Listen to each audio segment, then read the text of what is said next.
Assalamualaikum warahmatullahi wabarakatuh dan salam pramuka. Saya Kamu Sapir dari Kuartir Cabang Penajam Pasir Utara, Kuartir Daerah Kalimantan Timur. Jumpa lagi dengan saya dalam video yaitu berjudul acara latihan mingguan pasukan penggalang di bulan kedua, minggu keempat atau minggu ke-8. Jadi materi sekarang ini kita akan membahas materi bulan kedua, minggu keempat atau minggu ke-8. Baik kakak-kakak sekalian, di minggu ini materi pertama yang akan kita kerjakan adalah yang paling utama, upacara pembukaan latihan. Ya, setiap latihan mingguan saya selalu mengingatkan bahwa harus ada upacara pembukaan dan ini hukumnya wajib. Di dalam upacara kali ini, kakak-kakak sekalian, para peserta didik diingatkan untuk menguasai keterampilan P3K dan selalu siap menolong orang lain dimanapun dia berada. Nah, setelah upacara pembukaan selesai, kita masuk ke materi yang kedua, yaitu mata angin atau mengenal arah mata angin. Di latihan ini dimaksudkan agar para pramuka mengenal 4 arah mata angin yang pokok, yaitu utara, timur, selatan, dan barat. Nah, nanti peserta kita bentuk formasi barisan yang digunakan adalah bentuk roda. Jadi bentuk roda. Dan masing-masing regu menjadi salah satu arah. Jadi setelah adik-adiknya membentuk formasi roda, ya, setiap regunya berbanjir ke belakang dan tetapkan salah satu regu menjadi sudut utara. Nah, setelah itu kemanapun pembina menghadap, beritahukan kepada diri kita, kemanapun pembina menghadap itu artinya utara. Ya, jadi kalau misalnya pembinanya menghadap ke kanan, berarti itu arah utara. Dan bagi adik-adik yang ditunjuk sebagai regu utara, dia harus selalu berdiri di depan pembinanya. Mau pembinanya balik kanan, ya, hadap kiri, hadap kanan, dia harus mengikuti pembinanya regu yang sudah ditunjuk menjadi utara ini. Dan yang ditunjuk jadi selatannya yang di belakang, ya, barat di samping kanan, dan timur di samping kiri. Jadi seperti itu terus, ya. Nah, setelah itu, setelah mereka mengikuti pembina, nanti regu yang utara diganti sama regu yang lain. Begitu terus perintahnya sampai mereka benar-benar tahu tempatnya masing-masing. Dan setiap kali pembina menghadap ke kanan atau ke kiri atau balik kanan dengan tanda peluit, anak harus bergeser tempat. Nah, jadi seperti itu perintahnya. Jadi kalau misalnya pembinanya geser sambil menunjuk peluit ke kanan, berarti anak regu yang ditetapkan sebagai utara tetap harus di hadapan pembina. Diikuti sama teman-teman yang lain, sesuaikan sama yang ditunjuk seperti regu barat, regu selatan, dan regu timurnya.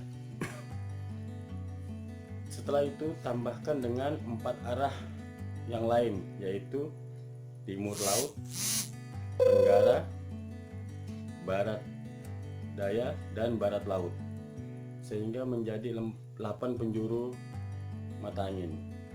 Kemudian setiap regu disuruh berlatih sendiri dengan wapindunya sebagai pengganti pembina. Jadi setelah kita latihan seperti tadi, ya, ditambah lagi dengan 4 mata angin lagi, yaitu timur laut, tenggara, barat daya, dan barat laut. Nanti adik-adik kita suruh berlatih sendiri seperti yang kita kerjakan, dipimpin oleh wapindunya yang melakukan contoh yang diberikan contoh oleh pembinanya. Nah, setelah acara ini selesai semua, ya, mendapat tugas, kita istirahatkan sebentar. Nah, setelah istirahat, kita masuk di materi ketiga, yaitu organisasi gugus depan dan kuartir cabang gerakan pramuka. Jadi di materi ketiga ini kita akan memperkenalkan kepada adik-adik organisasi gugus depan dan kuartir cabang gerakan pramuka. Yang harus kita perbuat sebagai pembina dalam materi ini yaitu memperkenalkan susunan organisasi gugus depan gerakan pramuka dan satuan-satuan kecilnya. Contoh misalnya di siaga itu namanya perindukan, di penggalang namanya pasukan, di penegak itu ambalan, dan di pandega itu ada racana. Cara memperkenalkan ya, kepada peserta didik ya, dengan gambar struktur organisasi gugus depan. Jadi buatlah gambar struktur organisasi gugus depan, diperkenalkan ini gugus depan perindukan siaga, ini gugus depan pasukan penggalang strukturnya, ini struktur gugus depan ambalan penegak, dan ini struktur gugus depan racana pandega. Terus kita tugaskan regu adalah mencari nama Kak Kuarcap dan nama waka-waka serta andalan yang lain. Ini ditugaskan ke peserta didik kita. Dia harus mencari siapa-siapa pengurus ketua kuartir cabangnya, dari ketua kuartir cabangnya sampai ke waka-wakanya, dan bisa disuruh kumpulkan di minggu berikutnya di saat kita latihan.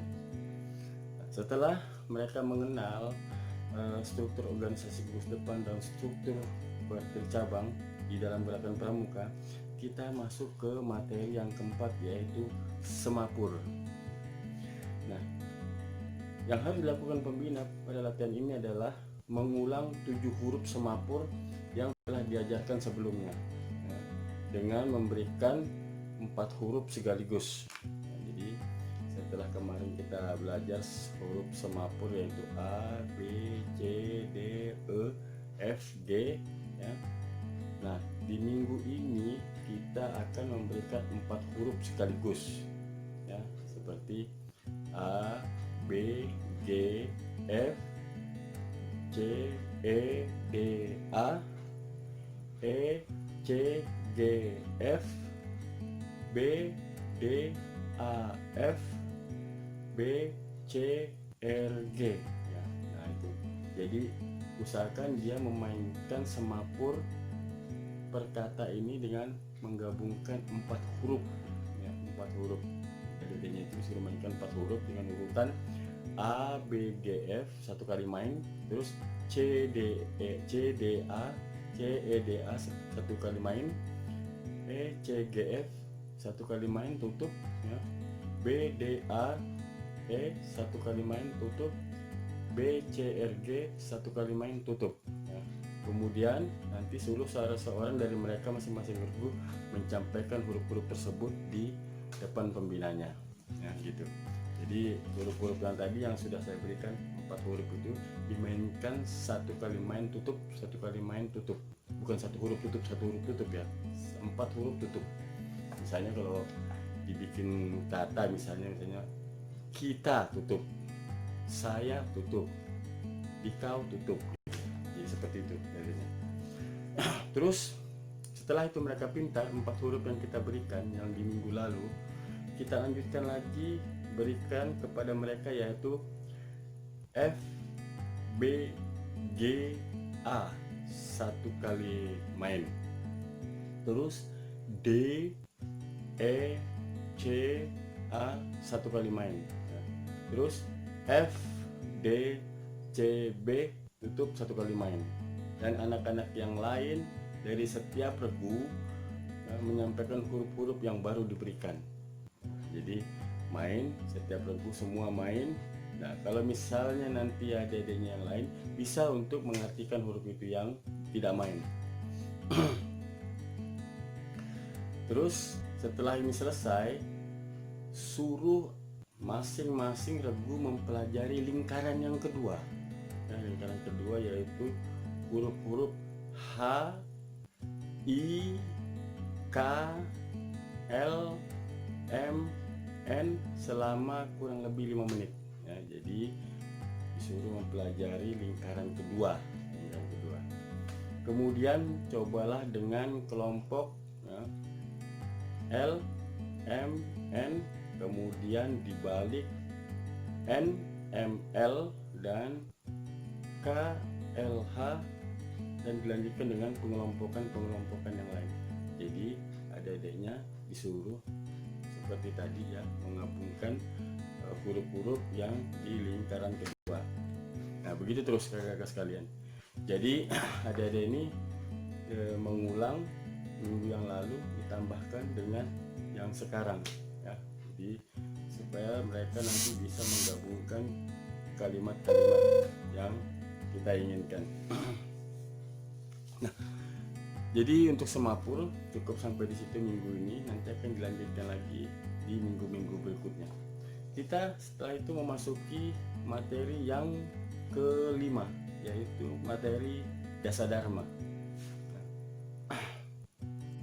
Di materi Dasa Dharma ini ya, yang harus dilakukan oleh pembina kepada peserta didik yaitu berikan tugas kepada peserta didik untuk latihan minggu yang akan datang ya. Kita kasih tugas mereka untuk minggu yang akan datang, di mana setiap regunya menampilkan sandiwara dengan cerita bertemakan Dharma ke-2, 3, 4, 5, 6, dan ke-7 ya. Disuruh buat drama pendek-pendek saja, nggak usah panjang-panjang ya. Biarkan mereka berdiskusi dengan regunya masing-masing. Setiap regu satu tema, misalnya regu beruang dia tema Dasa Dharma pertama, regu semu Dharma kedua, terserah. Nah setelah itu diundi dan dirahasiakan. Kelak regu lain harus menebak Dharma keberapa yang disajikan. Jadi begini caranya. Misalnya ada 4 regu nih, atau ada 7 regu lah ya, karena kita akan membagi 7 Dharma yang dibuatkan drama. Ketujuh regu ini diberikan undian masing-masing Dharma. Misalnya regu A dapat Dharma pertama, regu B dapat Dharma kedua, tapi jangan dikasih tahu sama teman-temannya, jangan diberitahu. Nanti silahkan mereka berdiskusi apa yang mau dibuat drama seperti apa tentang Dharma itu. Nah nanti minggu depannya setelah mereka tampil ya, regu yang lain ya, harus menebak ini regu A ini dia memainkan drama berdasarkan Dharma apa, drama tersebut gitu ya. Paham gak ya? Mudah-mudahan paham ya. Nah setelah semua regu yang mendapatkan undian Dharma untuk membuat drama ini selesai, kita istirahatkan sebentar kakak-kakak sekalian. Terus kita lanjutkan ke materi yang keenam, yaitu materi P3K. Di materi P3K di minggu keempat bulan kedua ini ya, yang harus dilakukan pembina kepada para peserta didiknya yaitu lombakan antar regu cara-cara P3K yang telah diberikan sebelumnya ya. Berikan surat tugas yang isinya mereka harus membuat laporan tertulis mengenai pertolongan yang mereka berikan kepada orang yang luka bakar ya, itu. Terus luka iris ya yang kedua, dan praktek membalut lengan patah, lutut patah, telapak tangan luka, dan luka di belakang kepala, serta membuat usungan atau dragbar atau tanduk untuk mengangkut orang tersebut ya. Itu yang harus kita lombakan di minggu ini untuk materi P3K. Nah setelah mereka selesai melaksanakan lomba ini, beri nilai, beri hadiah kepada regu yang terbaik. Hadiahnya nggak usah mewah-mewah kak, seperti makanan ringan, tapi yang lebih utama mereka harus dapat bintang. Nah misalnya juara 1 bintang berwarna emas, juara 2 misalnya bintang berwarna perak, yang ketiga misalnya bintang berwarna perunggu, terserah kakak, yang penting mereka dapat hadiah di perlombaan P3K ini untuk penyemangat. Tapi yang kalah ya atau yang tidak mendapat juara, tolong jangan dibilang dia kalah ya, ini hanyalah tolak ukur saja ya, supaya untuk penyemangat. Dan yang masih belum regu yang belum mendapatkan bintang ini terus dimotivasi agar baik sama namanya regu-regu yang lainnya. Oke, setelah materi P3K ini selesai, kita masuk di materi ketujuh, yaitu upacara penutupan latihan. Dalam pesan pembina ya, sebagai pembina dalam upacara penutupan ini di minggu keempat di bulan kedua ini, mari kita sampaikan kepada para pramuka di akhir upacara, yaitu agar ditekankan bahwa seorang pramuka harus tahu di mana dia berada ya, sehingga tidak akan tersesat di jalan. Jadi contoh ya, misalnya pramuka jalan-jalan, dia harus tahu dia ada di mana ini, jangan sampai dia tersesat. Apalagi sekarang mudah di aplikasi HP adik-adik didik kita ada map ya, bisa menentukan titik koordinat dan segala. Tapi tetap harus kita ajarkan mereka cara menentukan di mana mereka berada secara manual ya, secara manual. Di utara di mana, selatan di mana, barat di mana, timur di mana. Itu yang harus kita sampaikan di upacara penutupan kakak di minggu keempat bulan kedua ini atau di minggu ke-8. Oke, kakak sekalian, cukup sampai di sini dulu materi yang saya sampaikan di minggu keempat bulan kedua atau minggu ke-8. Kita akan bertemu lagi di video selanjutnya ya, tentang materi latihan pramuka mingguan ya. Semoga video ini bermanfaat buat kita semua dan semoga gugus depan kita memiliki kurikulum mingguan yang berjenjang. Jadi mudah-mudahan video ini juga membantu bagi kakak-kakak sekalian yang ada di seluruh Indonesia. Baik kakak-kakak ya, saya akhiri dulu video ini. Wabillahi taufik wal hidayah. Wassalamualaikum warahmatullahi wabarakatuh dan salam pramuka.